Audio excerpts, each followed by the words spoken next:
দেখো, তুমি শব্দ একটা ব্যবহার করেছিলে, আইপ্যাক কি তৃণমূলের প্রাণভমরা। 2014 সালে চায় পে চর্চা নরেন্দ্র মোদীর, 15তে নীতিশের বিহার কা বিকাশ, 17তে অরবিন্দ সিং পাঞ্জাবের ক্যাপ্টেন অফ পাঞ্জাব স্লোগান থেকে 2021-এ মমতা ব্যানার্জি বাংলা নিজের মেয়েকে চায়।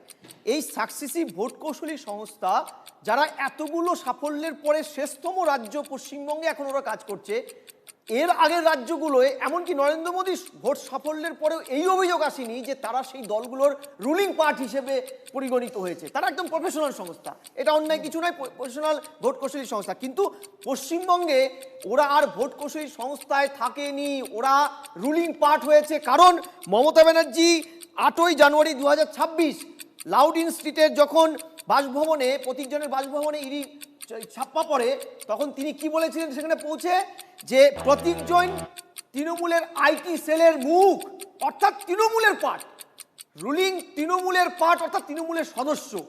এই যে তৃণমূলের সদস্য হওয়া, এবং তোমাকে আমি পরিষ্কার বলি, বিরোধীরা একাধিকবার অভিযোগ করেছিল যে বিভিন্ন দপ্তরগুলো সরকারি পয়সায় এখানে আইপ্যাকের কর্মী ঢুকে পড়েছে।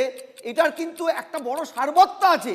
এই জায়গায় দাঁড়িয়ে আজকে ভোট কৌশলী সংস্থার মতন প্রফেশনাল পেশাদারিত্ব সংস্থার রুলিং পার্ট হিসেবে সরকারি ফাইল প্রজেক্টে এবং সাধারণ মানুষের ভোটারদের বিভিন্ন প্রাইভেসিগুলোকে নিয়ে যেভাবে আইপ্যাকের বিরুদ্ধে অভিযোগ উঠেছে, তারা কাটাছেঁড়া করছেন, তাতে কিন্তু এইটা পরিষ্কার।